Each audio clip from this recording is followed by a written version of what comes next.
Joining me on the program today is My History Could Beat Up Your Politics producer, Ian Scotta. And Ian, you are in Tennessee, is that right? That's right, Bruce. I'm up here in Nashville, Tennessee. They call it Music City, but it seems to be doing a lot of podcasting these days. Yeah, I'm hearing a lot. Podcasting just exploding everywhere. And I am in lovely Atlantic City, New Jersey, in an undisclosed location.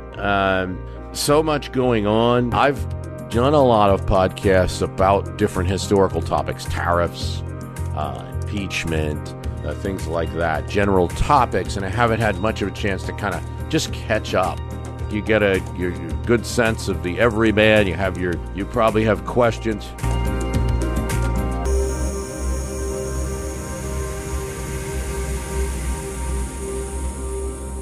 I feel like maybe a good place to start, and you're talking about Donald Trump. What can history tell us about whether or not Donald Trump will be a one-term president or not? Sure. And I can get into more about why I'm asking that question, but I guess just from your perspective, what do you think? Oh, one-termer. History advantages incumbent presidents. That might be bad news for a lot of people listening right now. There might be some earbuds shaking, but sorry, guys. 3/4 of the time, presidents are reelected, and some of the pathways, the sort of procedures and pathways that he's following are successful pathways for re-election. One is building a strong base, silencing intra-party dissent. It's an ugly business, and changing things. Those three are combinations that immensely help presidents. One of the biggest problems incumbent presidents have, if you look at the reason that Jimmy Carter lost his general election, is they get into a nasty fight within their own party. Now, you could say with President Trump that there are critics, and there certainly are. I think you have a more robust intra-party criticism than you've had with any recent incumbent. You know, people who are senators criticizing the president of their own party. However, when you think about this gelling into a real and meaningful political force within that party, I mean convention delegates, so far I don't see it. You don't have, say, the situation you had in 1980 with Ted Kennedy and Jimmy Carter, where it was a nasty fight that went all the way to the convention. And Kennedy really didn't, in a sense, give up and only made a weak support for Carter. And that hurt him in his election. Same with Ford and Reagan in 1976. And I have to go back to those examples because those were such cautionary tales that nobody's really done it effectively since then. Yeah, Buchanan and George H.W. Bush, but there hasn't been a serious challenge, meaning a meaningful delegate. So there's, while President Trump is not largely popular among the American people, and his views and positions and style are not broadly popular, there is a group where it's very popular. Within the Republican Party, he's showing strong support, and then within the official or the elected component of the Republican Party, he's showing strong support. Look at, for instance, you have Corker and Flake, who have come out and criticized him as senators, but they're not running for re-election. They couldn't win their primary. So it looks like if he wants to, and if he's still there in 2020, he gets that nomination. And that's a major problem for presidents losing their re-election battles, is that they have a fight within their party. Okay? Then he's, love it or hate it, he's exercising policy change. He's moving things. He's making changes. He's breaking conventions. That trait, it's a crazy thing, but if you look at re-elections, American voters will often vote for somebody who's changed things, even if they don't necessarily agree with the direction of the change. But they agree with that the person has exercised their muscles, so to speak, in the office. I know that'll be bad news for a lot of people, but right now that's a statement about 2020. It's not, by the way, a statement about 2018, which I think is indicated. I think that's actually kind of interesting because, as you know, I also help out with the podcast, The Road to Now. And we recently had CNN's presidential historian Douglas Brinkley on, and he noted that the 2018 midterm elections, he says, is the most important in his lifetime. A lot of that is because of, I guess, the ramifications if Democrats take both the House and Senate, the implications that Trump could be impeached for some of the things that have gone on with the Russia investigation and things like that. So I guess from a historical perspective, I know you did a show on impeachments in general. I'm wondering, how does that compare to if there was another? Is this more like a Watergate? Is this more of a like a Clinton situation? No, I got you. And a lot of people, the one thing I'll caution against is there's a lot of comparisons of Trump to Nixon and Trump and Russiagate to Watergate, let's say. I would caution a bit that there's more discoveries to be made and the like before we go to what was Watergate. And also that Watergate took a long time to become Watergate. And a lot of things had to happen that were, some cases were just lucky, like Butterfield testifying that there were tapes, Nixon developing the taping system. So there's that. Obviously you do see some things. Manafort's in jail. There's indictments. For all the things that I had mentioned before about President Trump and 2020, this is not a positive. This is certainly a negative. I only have an analog to Bill Clinton in that from almost day one, there's been an investigation from Congress. And in Bill Clinton's case and President Trump's case, it's Congress controlled by his own party, but still enough skeptics to have an investigation. And so that's a big negative. It's obviously been a drag. I know, obviously, he feels it is, and that's not the important consideration, I think, in any investigation. But you see that that's a limiter on a presidency when they're constantly under the cloud of investigation. Now, to go back to Douglas Brinkley, I love Douglas Brinkley, by the way. I like the Road to Now podcast. And I don't disagree with him. It's an important midterm. I actually think that all midterms are important. So they're all consequential because it's a sort of uniquely American device where a president is able to be challenged. In other systems, a government remains for 4 years. Look at Theresa May in the UK. I have a guest that will be upcoming, Paul Cartledge, and we're going to talk about that. She's going to be in there 4 or 5 years as long as she wants, as long as she remains in coalition with the Northern Ireland party that has no reason to leave the government. The government has to give up in order to be gone. There's no challenge, and they have complete authority until they do. There's politics and there's press, but other than that, they have complete authority. The American system has midterms. Presidents get checked. So each one's important. Certainly 2018 is very important. And a lot of trends point against President Trump. This is where the approval ratings of the president matter, but the approval ratings of issues also matter in a midterm election. And a midterm election is also a coalition of woes, as I describe it. Like, in other words, you don't have to be unified. It doesn't have to be a unified message. You could have someone against the president because he's not conservative enough, and someone against the president because he's not liberal enough. And that's what happens in midterms. Either way, you lose. So it's like there's this coalition factor, there's a snapback factor. So if you win one election, it tends to be the case that supporters of the other side are more motivated. So, and that doesn't bode well. Plus all the retirements that have occurred do not bode well for the Republican side. Now, there's a few months. He's, not broadly popular. He is popular, by the way, going back to 2020. You got to watch when people talk about his approval rating, you got to start doing it by state. And he's a little more popular in Ohio and Wisconsin, say, than he is broadly across the country. And Florida. So those are things to keep watching. And everyone talks about approval rating, but you get an approval rating from all parts of the country. And a lot of people live in New York and California. And, you got to watch those electoral college state approval ratings when they do them. And one of the problems is they're too rare. In terms of impeachment, big question, so big answer, so I apologize. In terms of impeachment, here's the issue with that. Takes 2/3 of the Senate. It's huge. I don't see it likely to happen. You could get an impeachment in the House, send it over to the Senate. That could certainly happen, but you need 2/3 to convict. And the idea that, well, again, Trump is not broadly popular and hovers around an approval rating 40 or so at the high mark, that for a lot of presidents, that was their low mark. That's where he's been, since the beginning.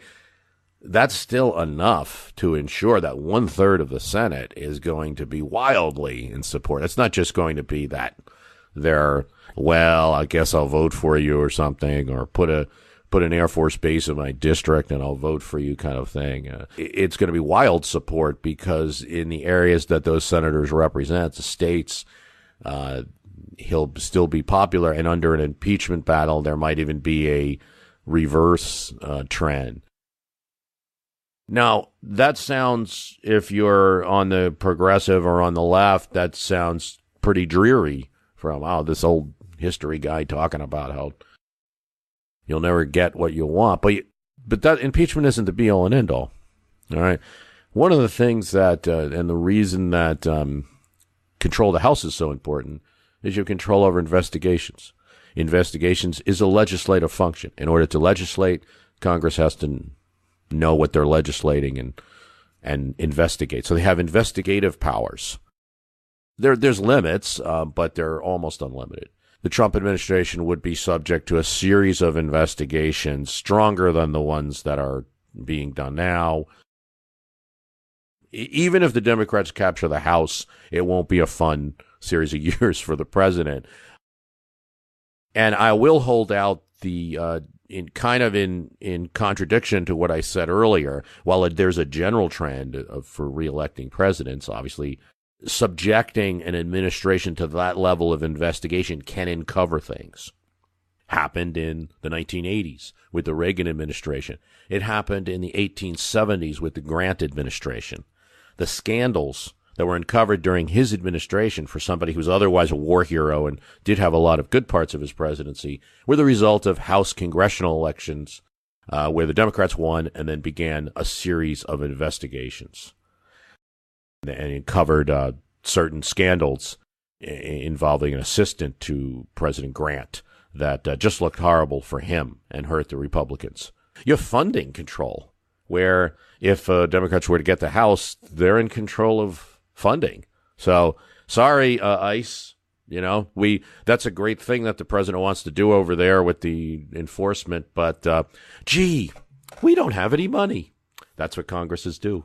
So do you think this is part of the, the double-edged sword of having a two-party system, and that you have a Congress who's able to riddle a presidency or an administration with all these investigations, but then at the same time, you risk alienating, your common average voter by saying they're just, wasting our time and tax dollars. Yes, absolutely, you're correct. Because otherwise, Congress would do nothing but investigate, right? So you're absolutely correct that the limitation on a congressional power to investigate, which is similar to the limitation on the executive branch's power to do whatever they want in terms of executive and managerial day-to-day authority, right? The limitation, in addition to a check from the other branch or a check from the courts, would be the power of public opinion. So if you're spending too much time investigating, your party can be subject to popular disapproval. However, this is where President Trump has carefully crafted a very strong, favorable base. I'm thinking about hashtag MAGA here, all right? When you tweet, who are the two people that are going to come underneath you and counter your tweet, right? Those are Trump supporters. He's cultivated that, and that has a lot of benefits. And I talked about the immense benefits that has in terms of party nomination contests. Does not help you in the thing that we're talking about. Because if you're broadly unpopular as a president, you can be in effect removed of your actual authority and your control over Washington by the congressional party. And then the investigations, a couple of things there. I think congressional parties, like parties that have Congress but not the presidency, don't feel the same public opinion level that presidential candidates and presidents say do. They sort of they're gonna do what they want, and also I think they're gonna say that find that the public's on their side. And I'm not aware. I'm talking about this hypothetically. I'm not aware how much, as say a hypothetical Speaker Pelosi, how many investigations they would launch, but I assume it will be robust. And to the point of the two parties, right. Nobody likes it. If you're a Democrat, you didn't like it when investigations were occurring during Obama's presidency. And if you're a Republican, or if you're Trump-supporting Republican in particular, you're not going to like what may happen if 2018 elections go the way that they're indicated. Nobody likes it. And they do tend to be a little too partisan. I would that it be that there were just these nice little investigations, There's always that conflict. Sometimes I do episodes and people will be like, Bruce, why did you do that episode? There doesn't seem to be any connection to the politics of today. Sometimes it's more subtle. So I did one on Governor Jefferson. And one thing that happened to Thomas Jefferson during his not so fun 2 terms as Virginia governor is that the state was invaded by the British and they basically had their way. And as a military governor, he was pretty much a failure, and he and the legislature had to flee the capital. And his term was over right when this was occurring, and he went with the letter of the law that said, well, I'm not governor anymore, I can't order anything done. Well, that didn't sit well with a lot of Virginians. And there was an investigation done afterwards. And Patrick Henry was probably the force behind this. Jefferson was outraged. But members of the Virginia legislature were like, well, this is just part of our function. We're just investigating. And he said, no, this is wicked. It's partisan. It's coming from that. So there's always going to be that conflict over whether a legislative investigation is done purely for politics or whether it does have merit as an investigation in and of itself. Yeah, I think that you hit the nail on the head there. Like I said, with the two-party system, though, it's I could see how the American people would become frustrated with that. But it seems like that's the whole reason for having checks and balances. I know that you've been reading a little about Andrew Jackson. What kind of comparisons are you seeing between like the Jackson administration and the Trump presidency? I know that's somebody that Trump really admires. Yeah, and they brought the portrait back into the Oval, which was in and of itself is a statement, right? Because the legacy of Andrew Jackson, particularly in our modern times, is of the terrible Indian removal policy, a real sore on the nation. And I have been reading a bit on Jackson, the Schlesinger's book, The Age of Jackson, Robert Remini, and a few others. I'm always skeptical of direct comparisons, but there are contrast and comparisons to be made. I mean, of course, there's the contrasts are there too. Like, Jackson was an experienced politician by the time he became president. He had been a senator, he'd been a congressman, he'd been governor. I mean, this wasn't somebody who just eschewed politics and then suddenly became president. Their differences on the tariff policy are quite obvious. He was a generally low tariff person. Jackson was a popular vote winner. So not just trying to build kind of a base of very fervent supporters, but someone that was able to win the popular vote of the country as counted at the time. I mean, not all states had a popular vote, but most did in 1828 when he won. And that was the reason that he for his whole candidacy. He was a successful military general. So this wasn't somebody who lacked military experience in the way that President Trump does. He was a successful military general, and that organization, that leadership style helped him in his political career and in the White House. But there are some similarities you see right off the bat.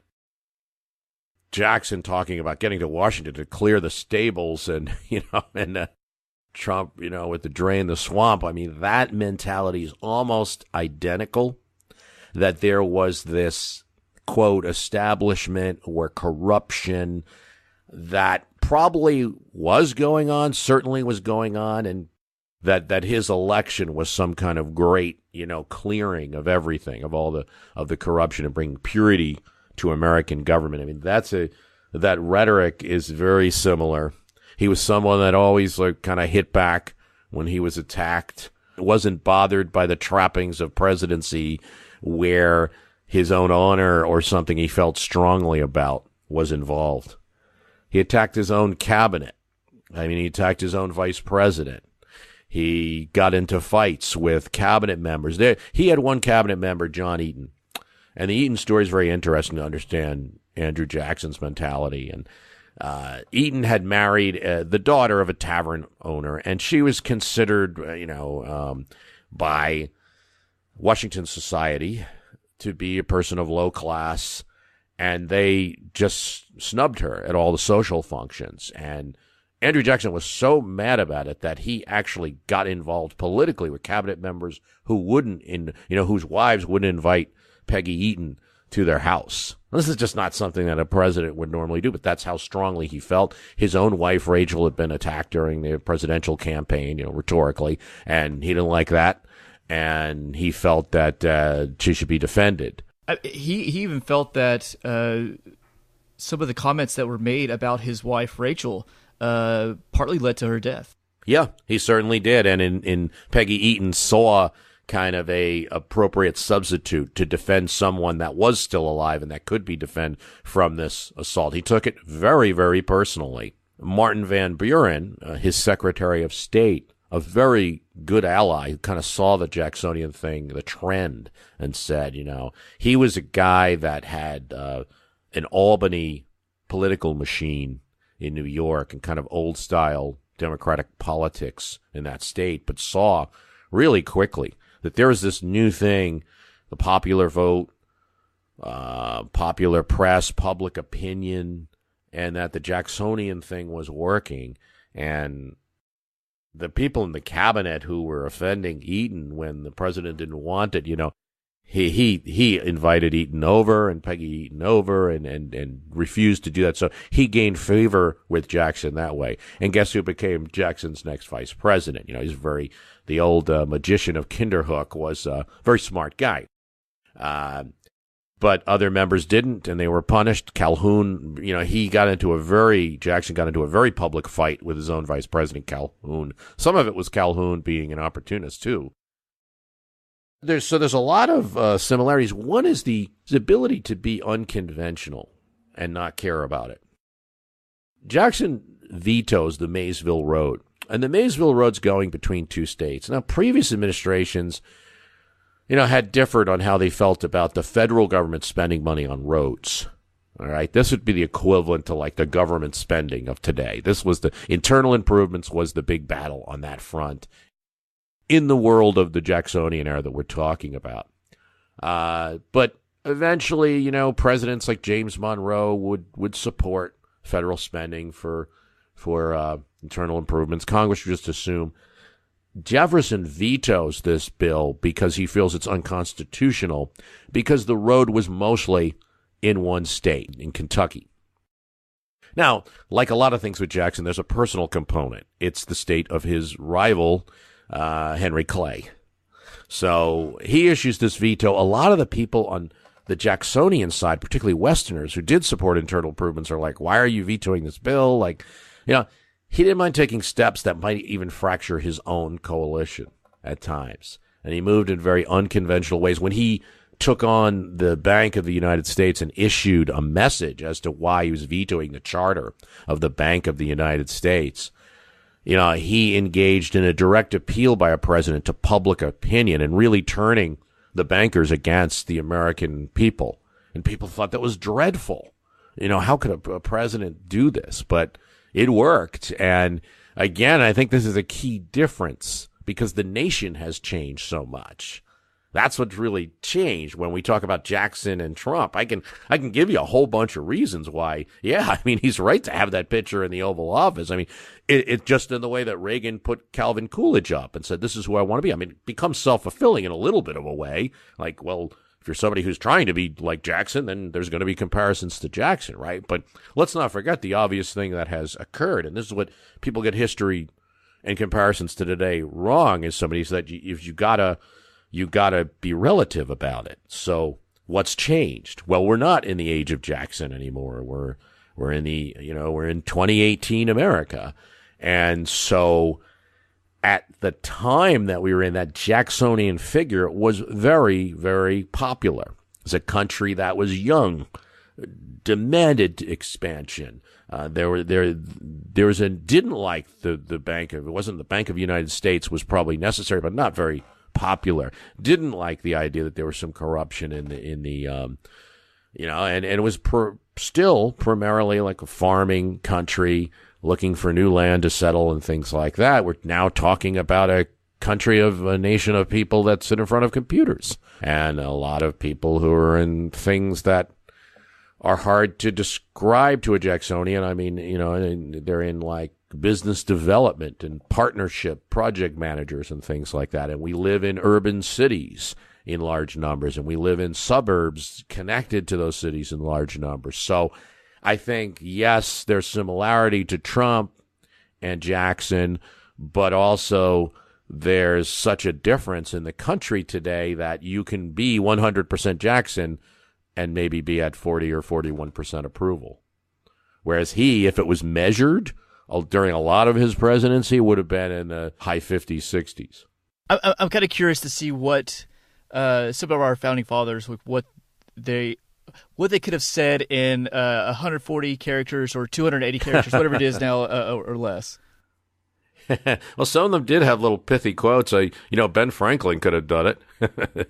He did it in Poor Richards, and the old, actually the quote comes from William Marcy during the Jacksonian era, which is government that governs least governs best, right? And that's kind of sums up that Jacksonian principle, which has never left politics. And we're talking about people that are directly descended from Jacksonians, right? So, I mean, that feeling has never left American politics. Like, I want small government. But the Twitter thing's very unique. As I like to say, this is his fireplace chat. This is kind of his thing. This is what he does. So you have this odd situation where a president is constantly sending out his own diary and his own thoughts minute by minute to people. I mean, it's just, some of it's that the technology has changed. Yeah, but I just think that, using the means of Twitter and how, Jackson was a people's president, and how that forms of communication goes directly to the American people.